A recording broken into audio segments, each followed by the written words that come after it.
Bismillahirrohmanirrohim. Assalamualaikum warahmatullahi wabarakatuh.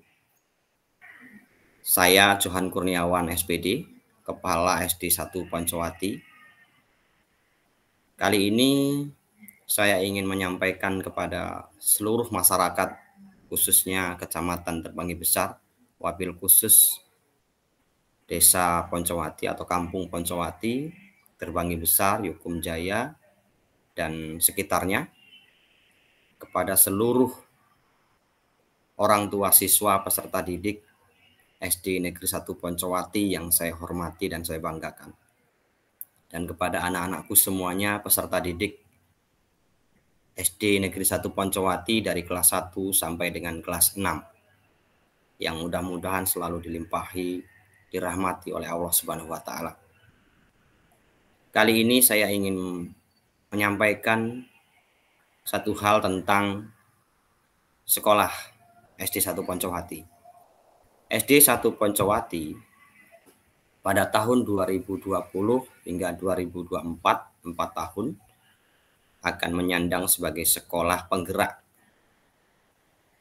Yang saat itu saya telah mengikuti rangkaian kegiatan tes dan lain sebagainya, wawancara dan lain sebagainya, dan dinyatakan oleh Kementerian Pendidikan, Kebudayaan, Riset, dan Teknologi layak untuk mengikuti program sekolah penggerak. Untuk itu perlu diketahui oleh Bapak Ibu orang tua siswa SD 1 Poncowati dan masyarakat Kampung Poncowati dan sekitarnya, bahwasanya SD Negeri 1 Poncowati adalah SD yang telah dinyatakan siap, yang dinyatakan lulus dalam mengikuti seleksi sekolah penggerak dan dinyatakan sebagai peserta untuk mengadopsi kurikulum baru, kurikulum paradigma baru, atau kita biasanya kenal di sekolah penggerak itu KOSP, ya, kurikulum operasional satuan pendidikan, ya. Nah, untuk itu Bapak dan Ibu orang tua siswa peserta didik SD 1 Poncowati wajib tahu, melalui video ini, melalui YouTube ini, saya menyampaikan bahwasanya SD kita telah mengadopsi atau dinyatakan sebagai sekolah penggerak yang harus selalu bergerak, selalu mengedepankan kepada pendidikan yang berpusat pada siswa. Saya akan coba share screen dan biar kita sama-sama memahami apa itu sekolah penggerak.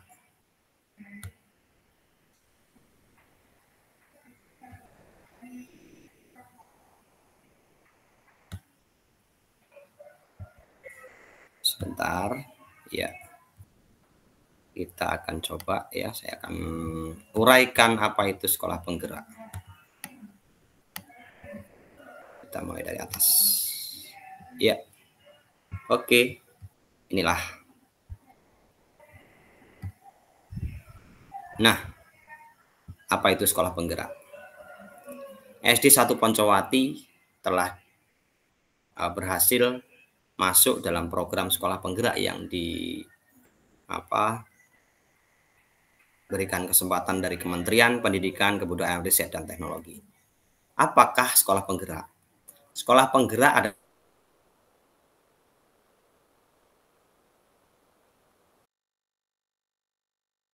pada pelajar Pancasila yang mencakup kompetensi dan karakter yang diawali dengan SDM yang unggul, kepala sekolah dan guru, ya, sumber daya manusianya. Dengan kepala sekolah dan guru yang unggul, tentunya ini akan membawa dampak yang luar biasa kepada siswanya. Yang pertama, program sekolah penggerak adalah program pendampingan yang dilakukan oleh Kemendikbudristek kepada sekolah penggerak yang terpilih dengan tujuan utama meningkatkan kualitas hasil belajar siswa secara holistik atau kemampuan literasi dan numerasi siswa serta karakter mulia untuk mewujudkan profil pelajar Pancasila. Program pendampingan yang dilakukan oleh Kemendikbudristek berfokus pada peningkatan kualitas kepemimpinan kepala sekolah sebagai pemimpin pembelajaran, ya, instruksional leader, dan kemampuan guru melakukan perbaikan kualitas pengajaran melalui kolaborasi antar guru berdasarkan proses refleksi atau berkaca terhadap pengajaran yang mereka lakukan. Program pendampingan yang dilakukan oleh Kemendikbudristek akan bermanfaat bagi kepala sekolah dan guru di sekolah penggerak untuk secara berkesinambungan mau dan mampu memperbaiki kualitas kepemimpinan dan pengajaran. Ya. Kemauan dan kemampuan kepala sekolah dan guru untuk belajar dan meningkatkan kemampuan profesional mereka adalah kebutuhan mendasar untuk menghadapi lingkungan eksternal yang berubah dan dengan cepat, sehingga sekolah dapat melakukan transformasi diri, menciptakan keunggulan kompetitif yang berkelanjutan dan menjadi katalis peningkatan kualitas di sekolah lain, ya. Terus ada visi pendidikan. Nah, ini yang kita tuju adalah visi pendidikan Indonesia. Mewujudkan Indonesia maju yang berdaulat, mandiri, dan berkepribadian melalui terciptanya pelajar Pancasila yang bernalar kritis, kreatif, mandiri, beriman, bertakwa kepada Tuhan Yang Maha Esa, dan berakhlak mulia, bergotong royong, dan berkebinekaan global. Ya, jadi ada 6 visi yang profil pelajar Pancasila. Yang pertama seperti saya sampaikan tadi adalah bernalar kritis, ya, terus kreatif, mandiri, ya, dan seterusnya. Lanjut. Program sekolah penggerak terdiri dari 5 intervensi yang saling keterkaitan atau terkait dan tidak bisa dipisahkan. Yang pertama, pendampingan konsultatif dan asimetris. Program kemitraan antara Kemendikbud dan pemerintah daerah, di mana Kemendikbud memberikan pendampingan implementasi sekolah penggerak. Yang kedua, penguatan SDM, ya, di sekolah itu. Penguatan kepala sekolah, guru sekolah, penilik, dan guru melalui program pelatihan dan pendampingan intensif, coaching, one-to-one, dan pelatih ahli yang disediakan oleh Kemendikbud. Jadi di sini di poin 2 ini kami, kepala sekolah, guru pengawas, dan penilik sekolah itu secara intensif ada pelatihan seperti IHT, ada coaching, ada loka karya, dan lain sebagainya. Maka karena ini prosesnya baru seperti itu, maka seringkali kami guru-guru harus keluar sekolah untuk mengikuti diklat ataupun IHT ataupun coaching dan lain sebagainya. Maka semua kami lakukan, meninggalkan anak-anak di kelas itu bukan kami kemana-mana, tapi kami ingin meningkatkan kualitas diri, mengajarkan kepada anak-anak. Yang ketiga, pembelajaran dengan paradigma baru. Kompetensi dan pengembangan karakter yang sesuai nilai-nilai Pancasila melalui kegiatan pembelajaran di dalam dan di luar kelas. Untuk pendidikan vokasi, meningkatkan kerjasama dengan industri. Itu yang ketiga. Yang keempat, manajemen berbasis sekolah atau perencanaan berdasarkan refleksi diri satuan pendidikan, ya. Ya, jadi berbasis data gitu, ya. Tidak bisa asal mengajar saja. Yang kelima, nah ini yang sangat-sangat mungkin perlu dorongan dari kita semuanya, ya. Digitalisasi sekolah. Penggunaan berbagai platform digital bertujuan untuk mengurangi kompleksitas, meningkatkan efisiensi, menambah inspirasi, dan pendekatan dengan customers, ya. Jadi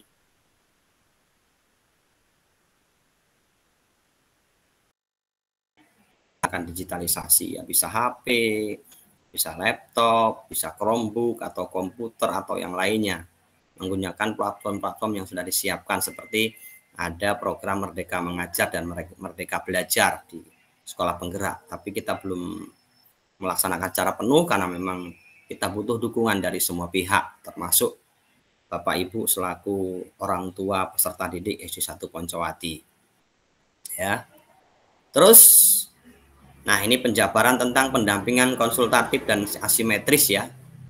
Nah, jadi Kemendikbud dengan Dinas Pendidikan baik provinsi maupun kabupaten termasuk dengan sekolah itu harus bekerja sama. Ya, tuh. Yang kedua tadi tentang penguatan SDM. Nah, di sini penguatan kepala sekolah, pengawas sekolah, penilik sekolah, dan guru melalui program pelatihan dan pendampingan intensif atau coaching ya, one-to-one dengan pelatih ahli yang disediakan oleh Kemendikbud. Jadi kami sudah memiliki pelatih ahli untuk selalu berkonsultasi dan selalu berkomunikasi dengan beliau. Pelatihan untuk kepala sekolah ini ya, ada pelatihan implementasi pembelajaran dan lain sebagainya. Ada in-house training, ada loka karya tingkat kabupaten, ada komunitas belajar atau praktisi kelompok ya, program coaching dan lain sebagainya. Terus implementasi teknologinya adalah literasi teknologi, platform guru, profil dan pengembangan kompetensi, platform guru pembelajaran, platform sumber daya sekolah, dan platform rapot pendidikan. Jadi udah disiapkan, kita sudah selalu berkomunikasi dan berkolaborasi. Nah, yang ketiga tentang pembelajaran kompetensi holistik. Ya. Pembelajaran kompetensi holistik dirancang berdasarkan prinsip pembelajaran yang terdiferensiasi, sehingga setiap siswa belajar sesuai dengan kebutuhan dan tahap perkembangannya. Jadi di sini kita diajarkan bagaimana kita mengenali kompetensi siswa kita, kompetensi atau kemampuan siswa-siswi kita di sekolah, di kelas. Nah, baru kita ajarkan sesuai dengan kompetensi atau kekuatan yang anak-anak miliki. Ya, kita tidak berfokus pada kelemahan, tapi pada kekuatan yang ada. Nah, untuk mencapai profil pelajar Pancasila yang ada 6 item tadi. Terus ada 2 program, yaitu yang pertama ya, untuk mencapai profil pelajar Pancasila kita ada 2 tahapan. Yang pertama program intrakurikuler dan program kokurikuler ya. Seperti kalau intra itu pembelajaran terdiferensiasi, capaian pembelajaran disederhanakan, siswa memiliki cukup waktu untuk mendalami konsep dan menguatkan kompetensi, guru leluasa memilih perangkat ajar sesuai kebutuhan ya, jadi seperti itu. Terus program kokurikuler lintas mata pelajaran ya, terus berorientasi pada pengembangan karakter dan kompetensi umum, pembelajaran interdisipliner di luar kegiatan kelas, melibatkan masyarakat, muatan lokal dikembangkan sesuai dengan isu nasional dan global. Nah, ini perencanaan berbasis data. Yang keempat ya, manajemen berbasis sekolah, perencanaan berdasarkan refleksi diri satuan pendidikan.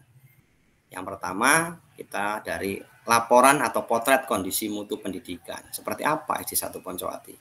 Nah, kita refleksikan bersama, baik guru, kepala sekolah, termasuk dengan pelatih ahli dan Kementerian Pendidikan ya, merefleksi apa sih yang harus kita persiapkan. Nah, baru setelah ada refleksi, kita perencanaan program perbaikan, apa yang harus kita siapkan, apa-apa yang harus kita tingkatkan dan lain sebagainya.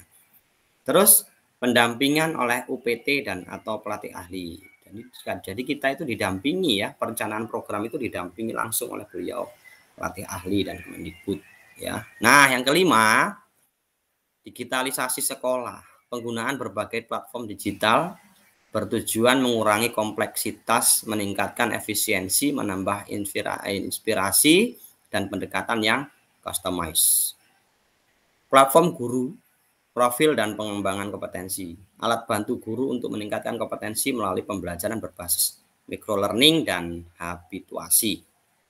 Platform guru pembelajaran, alat bantu guru untuk menjalankan pembelajaran kompetensi holistik dan pengembangan terdiferensiasi. Platform sumber daya sekolah, meningkatkan fleksibilitas, transparansi dan akuntabilitas dalam manajemen sumber daya sekolah.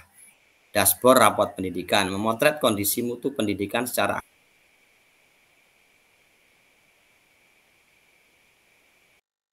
akurat dan ini tahapan atau proses yang akan dicapai. Tahap proses transformasi sekolah Indonesia. Ya, tahap 1 itu ya kurang lebih atau sama dengan tingkat di bawah level yang diharapkan. Level yang diharapkan itu yang seperti apa? Hasil belajar siswa yang baik atau apa, lingkungan belajarnya, perundungan menjadi norma. Nah, ini kalau tahap 1 itu perundungan itu di sekolah itu masih menjadi hal yang lumrah gitu kan, norma-norma di situ masih ada perundungan. Terus pembelajarannya secara rutin mengalami gangguan. Itu berarti kita masih tahap di level 1. Kalau tahapannya masih di situ ya, berarti kita masih di tahap 1. Nah, tahap 2 atau 1 sampai 2 tingkat di bawah level yang diharapkan, perundungan masih terjadi namun tidak menjadi norma. Ini udah mulai tahap 2 kita gitu kan, kalau memang tahapannya seperti itu. Belum memperhatikan kebutuhan dan tingkat kemampuan murid. Nah, ini juga, ini kalau belum memperhatikan kebutuhan dan tingkat kemampuan murid. Yang ketiga, ini level 3 ya, di level yang diharapkan ini ya. Perundungan tidak terjadi. Ini yang diharapkan nanti, perundungan tidak terjadi. Sesuai dengan kebutuhan dan tingkat kemampuan siswa. Nah, di sekolah kita itu harus mengacu kepada kemampuan siswa, bukan kemampuan guru, tapi kemampuan siswa. Terus, perencanaan program dan anggaran berbasis refleksi diri. Guru mulai melakukan refleksi dan perbaikan pembelajaran. Itu tahap 3. Nah, sedangkan tahap yang diinginkan di atas level yang diharapkan ini tahap 4 ya. Tahap 3 itu tahap yang diharapkan itu. Nah, sedangkan tahap 4 di level yang diharapkan adalah perundungan tidak terjadi, tidak ada lagi perundungan. Terus pembelajaran itu berpusat pada murid. Lingkungan belajarnya, perencanaan program dan anggaran berbasis refleksi diri. Refleksi guru dan perbaikan pembelajaran terjadi. Terus guru dan kepala sekolah melakukan pengimbasan ya. Pengimbasan ke sekolah yang lain. Nah, kalau level 3 ini level yang diharapkan. Sedangkan level 4 ini level di atas 1 level, di atas 3 ya. Nah, kita yang mana gitu? Apakah kita bisa membawa sekolah kita ke tahap 4 atau ke tahap 3? Jangan sampai tahapan 1 dan 2 ini masih ada. Nah, ini yang saya tekankan sekali lagi, perundungan ya. Jangan sampai ada terjadi perundungan di sekolah, anak saling ejek, anak saling menghina, anak saling komunikasinya tidak baik, terjalin tidak harmonis, termasuk guru. Ucapan guru ini kalau bisa terjaga, jangan sampai guru justru malah membuli anak-anaknya atau siswanya. Jadi diharapkan tidak ada lagi perundungan atau bullying ya. Bullying itu sangat efeknya sangat luar biasa. Oke. Nah, kegiatan pendampingan ahli. Nah, ini banyak ya. Tuh kan sampai Agustus berikutnya. Jadi kami baru sampai sini. Dari September, Oktober, November, Desember kita baru sampai sini, sampai Desember. Ini masih ada 8 jam. Setelah itu nanti Januari 16 jam dan seterusnya sampai Agustus. Dan ini pendampingan yang dilakukan ini itu selama 3 tahun. Ya.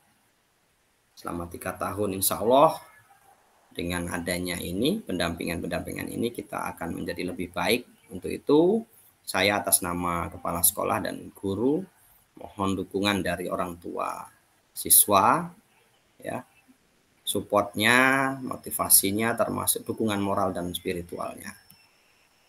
Nah, program penguatan kepemimpinan kepala sekolah, program sekolah penggerak. Ya. Profil kepala sekolah penggerak. Kepala sekolah dan pengawas sekolah mengembangkan dan mewujudkan visi sekolah yang berpusat pada murid dan menerapkan nilai-nilai kebinakaan, inklusi dan ramah anak merdeka belajar ya. Ini ada 4 kunci, strategi kunci. Yang pertama, mengembangkan kompetensi diri dan guru ya, gurunya sebagai pembelajaran sepanjang hayat. Yang kedua, mengelola pengembangan kurikulum yang holistik dan sesuai tahapan perkembangan murid dan secara berkelanjutan. Yang berikutnya, mengembangkan sekolah dengan memaksimalkan sumber daya sekolah. Yang keempat, berkolaborasi untuk membangun jejaring dan menggerakkan kolaborasi antar pemangku kepentingan untuk program pengembangan sekolah. Nah, di sini berkolaborasi untuk membangun jejaring dan menggerakkan kolaborasi antar pemangku kepentingan untuk program pengembangan sekolah. Jadi di sini ini orang tua siswa disebutkan bahwasanya kita harus berkolaborasi ya antar pemangku kepentingan.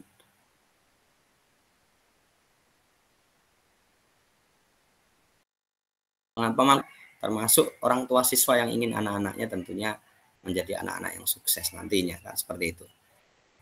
Ya, peningkatan kompetensi kepala sekolah dilakukan sebulan sekali dalam format lokakarya dan belajar mandiri dalam aplikasi microlearning serta coaching dengan pelatih ahlinya. Jadi ini ya, ini bukan saya asal ngomong aja, ini artinya ini memang sudah dijadwalkan oleh kementerian. Bahwasanya nanti pertama ada lokakarya. Setiap bulan saya itu harus mengikuti lokakarya. Terus coaching ya, termasuk itu terus micro learning ya. Yang pertama apa itu lokakarya?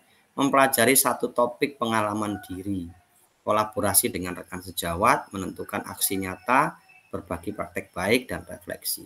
Coaching mendiskusikan isu-isu praktek kepemimpinan, pembelajaran sehari-hari, mendiskusikan rencana kerja kepala sekolah, memfasilitasi refleksi kepala sekolah ya, mempelajari topik pengembangan diri secara mandiri.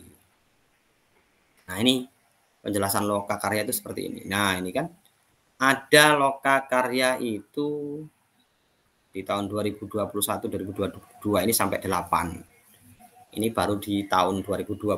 Ini padahal kita jatahnya sampai tahun 2024. Ya, di sini. Luring daring tergantung dari kondisi saat ini.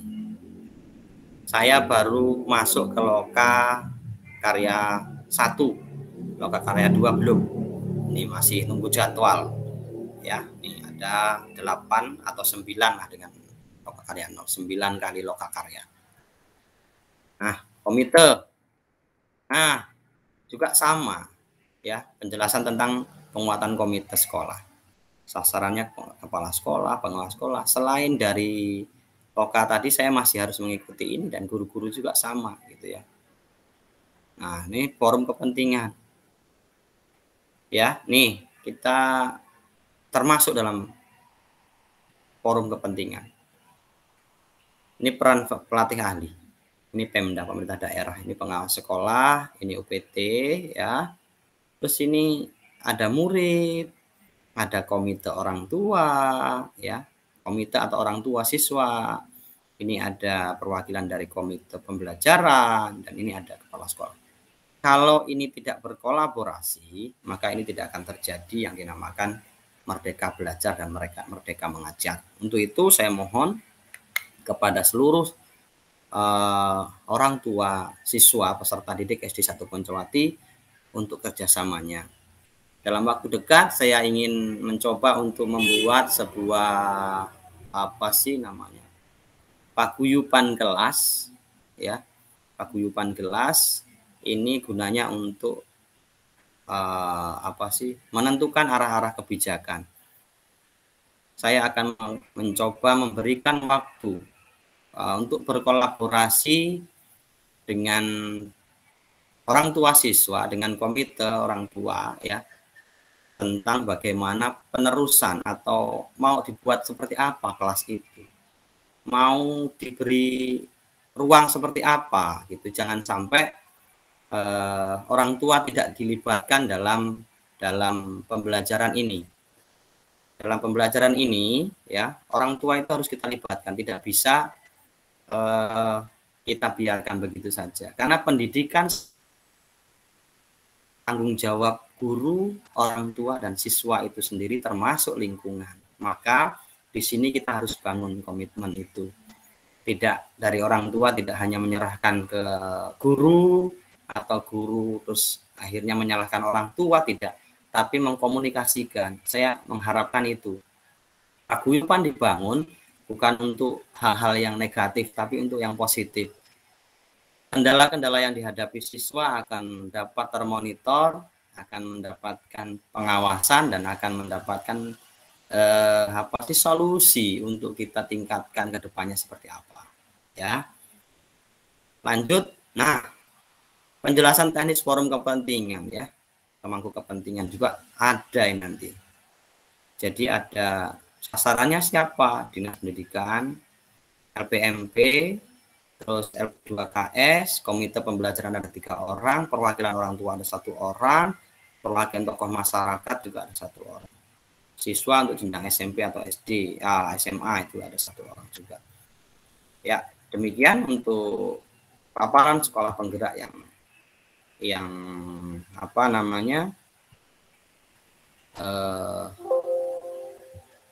disampaikan. Mudah-mudahan pemaparan dari saya ini bisa menjadi